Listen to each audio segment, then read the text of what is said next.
lacks their character and well thought out design. The seats are smallish, and over 90% of them are exposed to the elements. Overall, Comerica is a very average when it comes to Major League Baseball ballparks. Quote, what kind of took me by surprise was that I found the ballpark to be very simple. It's one fan on Yelp. It was plain vanilla to me, and nothing really stood. That's perfect for me. That's a great, description of Comerica Park. Yes.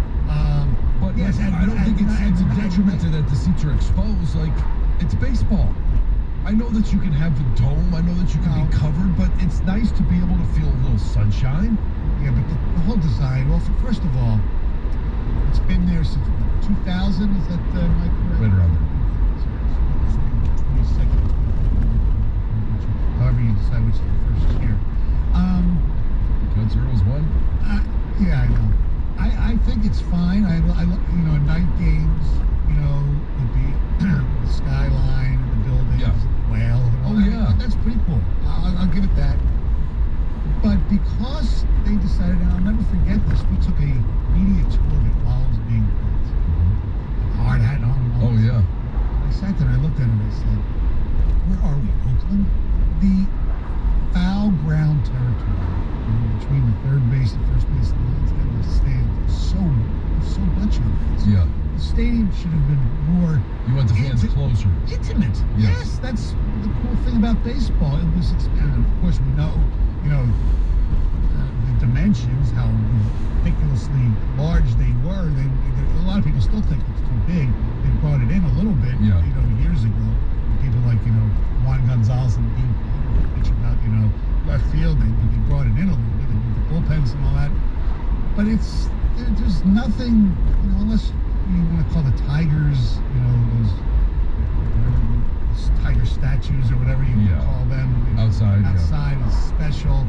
I mean, they do pay homage to statues outside of former greats. Is cool. Some of the historical stuff. In the Carter is nice. Yeah. The merry-go-round, when I used to go with my kids. Love the merry-go-round. Yeah. Unless you want to, the best part about going to the merry-go-round is when the team is bad. You don't really miss them. Well, you get there early, and you watch a little BP, and then you go on the merry-go-round, you get yourself a pretzel, a dog, and then you're ready for game. Yeah, okay, but sometimes the kids, you don't get there that early, and you're in line during the game. Yes. But here's the thing, and I caution, I always try and check myself on this, because I grew up, my brother and I or some buddies would go downtown, we'd hit Tiger Stadium. It's $7 to sit in the bleachers. There would be a laser light show sometimes after the game, maybe some fireworks, and there's just so many great memories of Tiger Stadium. I know a lot of people have those memories, and I just think that Comerica would need to give it some more time, and right now I'm fine with this. But as it ages, like what happens, the moments that happen inside the stadium, I think add to the character of the stadium. Oh yeah, your memories. Right, because your memories, and that's where a lot of this, I think, is coming from. But I had great memories. My first incarnation of baseball was in Connie Mack Stadium, but most of my life it was the Vet. Yeah. And the Phillies, for my teenage, they became good when I was 16, 17 years old. Was the Vet built to be a baseball stadium? No, it was both. It was originally intended for both. All those stadiums, like St. Louis, Pittsburgh, Cincinnati, they were all the same. They all had, as we talked about with TJ, with they all had those cutouts around the bases. Right, which I loved. It was for both. TJ. Baseball and football. But the Vet was, it was like, when they finally got rid of the Vet, it was like, it was a dump, but it was our dump. Right. But as opposed to Tiger Stadium, which was kind of a dump, it had charm. The Vet and all those stadiums, they had no charm. And Comerica on the charm level is, Yeah, I would agree with that. I mean, you walk up and you mentioned the Tigers that are out there. You get the baseball bats. It's got a cool appearance on the outside, and I like the way it looks on the inside. But you mentioned there's just not that charm.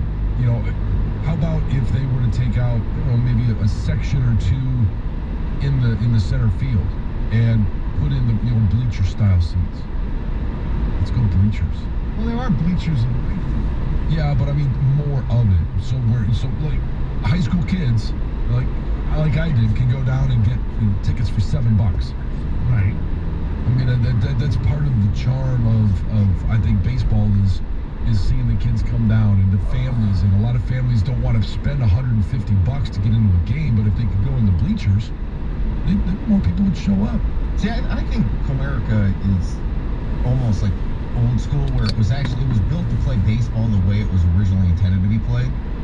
So you've got the bigger foul territory than most, and you've also got the longer fences. True, but You know, it was almost built like as one of the last stadiums built before analytics became part of the game. that's pretty accurate. Yeah. I mean, that's the baseball that I prefer. Call me get off my lawn guy. No. You can do whatever you want. I just think a lot of things have been lost in the game. I think right field, sitting on the outfield, is one of the coolest seats. There, like sitting the first 5 rows out in the right field. See, I like sitting either behind home plate or down one of the baselines. And I understand why they do it, but that big net now, where you know, it's got to be basically a straight up and straight down foul ball Right. for you to be able to catch one down the third baseline or first baseline.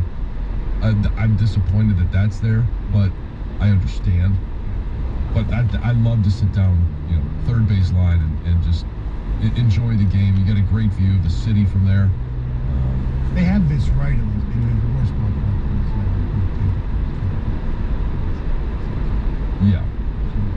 Where does Phillies rank? Philly is ranked, let's see, not as good as Comerica. Really? Yeah. I really enjoyed it when I went there. Pittsburgh's got to be high. Yeah, I'm trying to. Philly, they have is the 9th worst. Comerica, obviously, is 15th. This thing's all over. Yeah. I would assume. Scrolling Stoney. Well, Yeah. I scrolled too, and I tried to, like, when I sent it to him, or I hit the click all, just view all, and when I did that, it kind of almost like it renumbered them, and now I've got to go in different order. It seems weird. All right, 248-539-9797. Coming up next, we got from Red Wing general manager And former captain on another former captain, Steve Yzerman, talking about Nick Lindstrom and other stuff next. 97.3.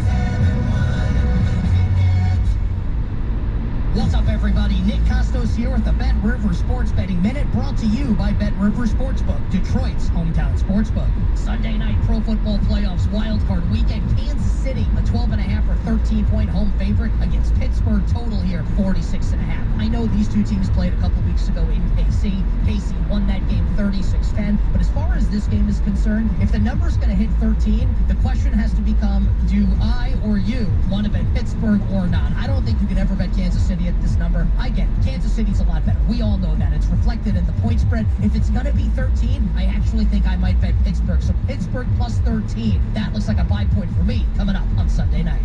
That's it for this Bet River Sports Betting Minute, brought to you by Bet River Sportsbook, Detroit's hometown sportsbook. Check out the latest lines today at betrivers.com. I'm Nick Costos. Must be 21. Playable in Michigan. Gambling problem? Call 1-800-270-7117. The Eagles Hotel California Tour.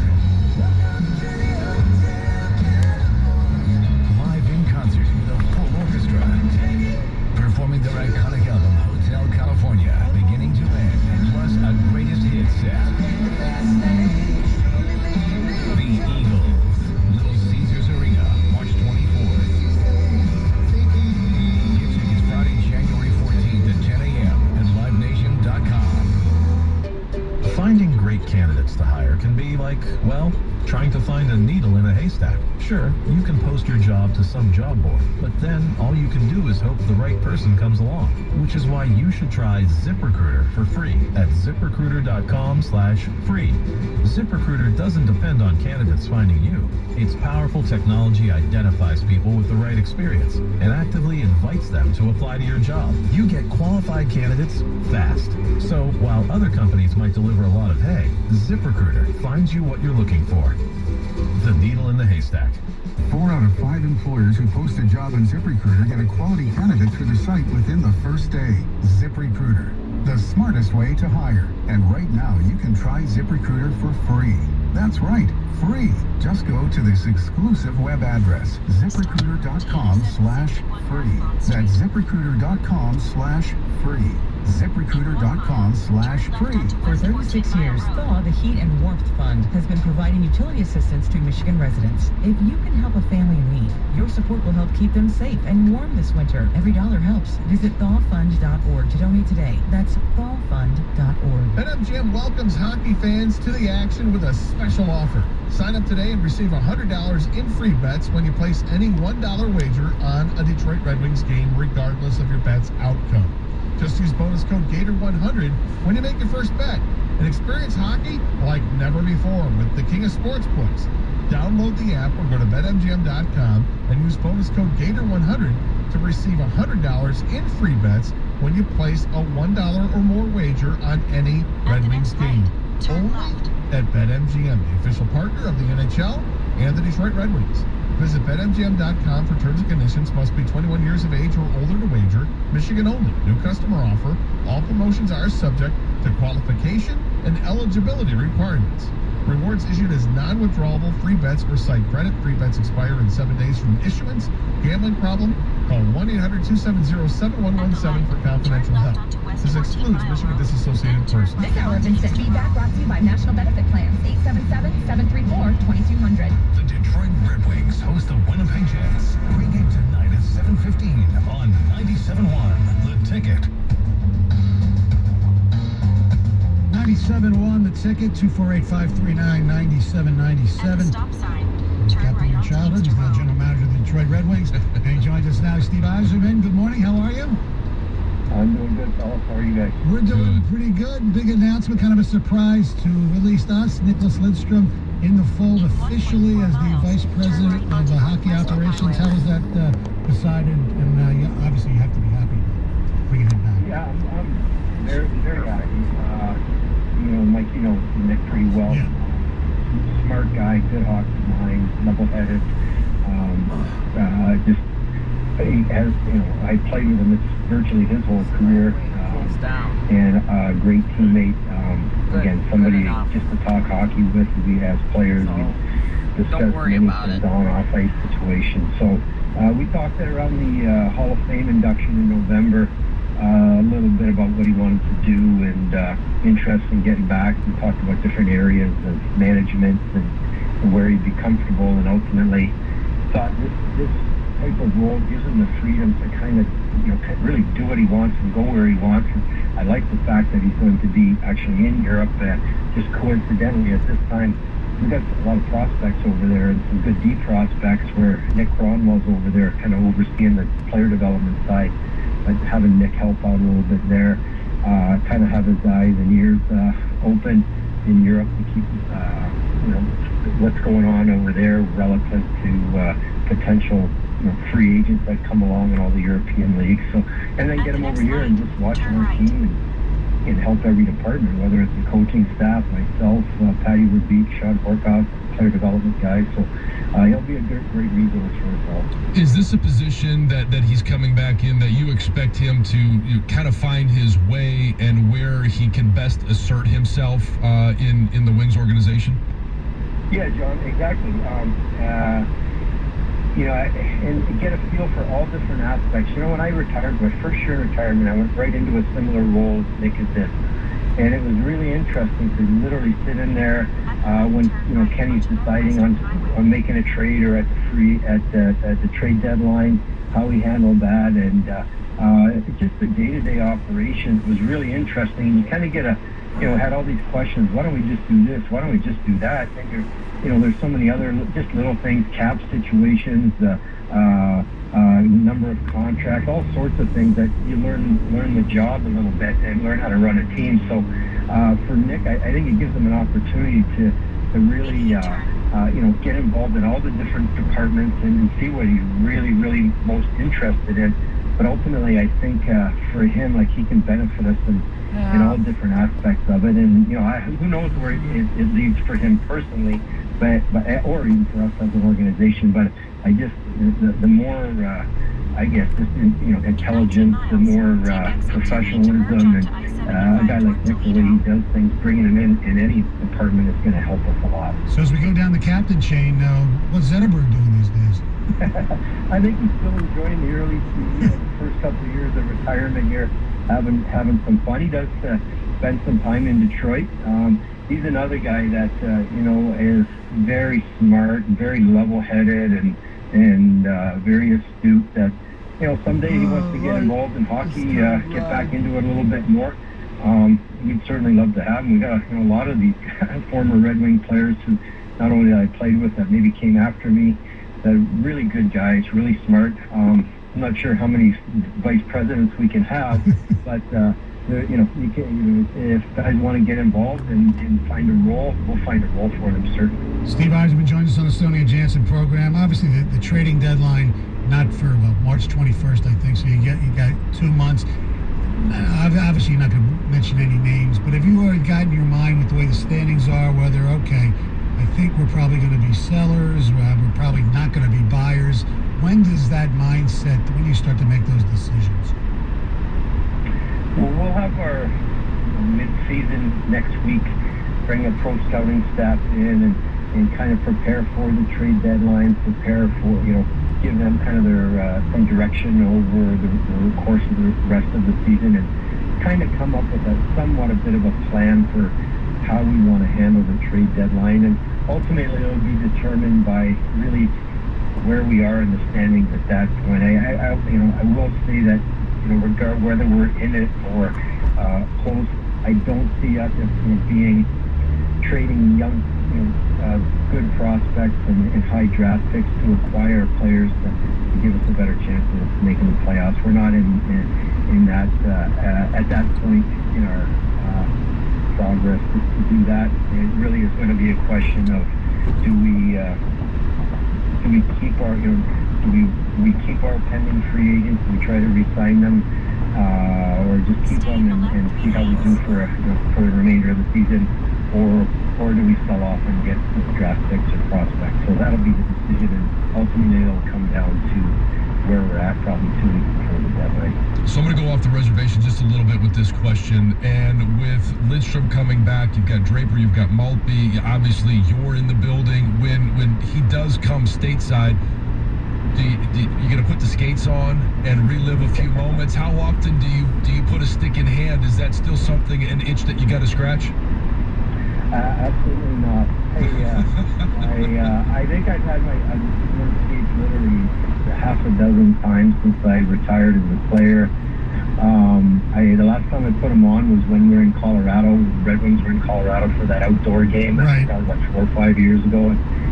And it was actually a lot of fun. And played it. I'm like, geez, I feel like I'm moving pretty good out here. I want to get back into this a little bit. And then I got to watch the replay of the game, and I saw myself, and I was like, you know what? Nobody's going to watch this ever again. So I've had enough. I don't skate. I got a bit of an issue with my knee, so it's not a whole lot of fun getting out there.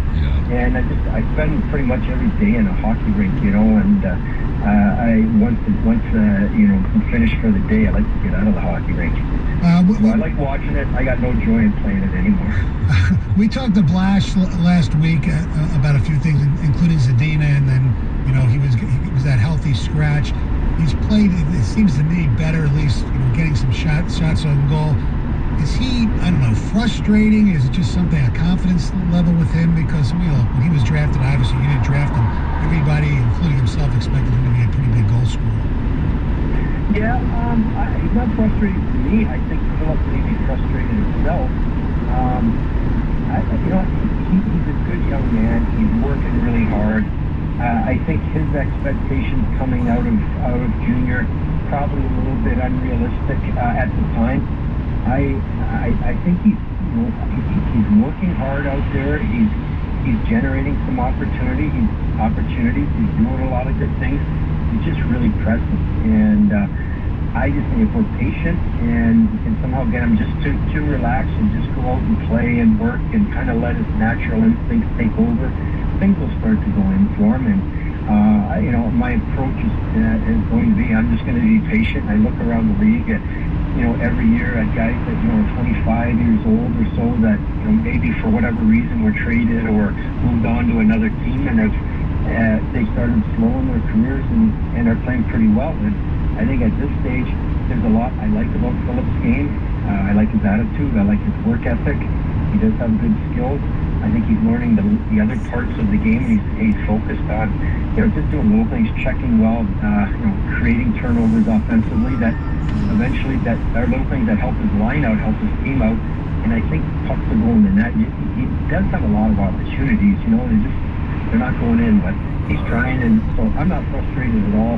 I just want him just to relax, to go out and play. It's easier said than done.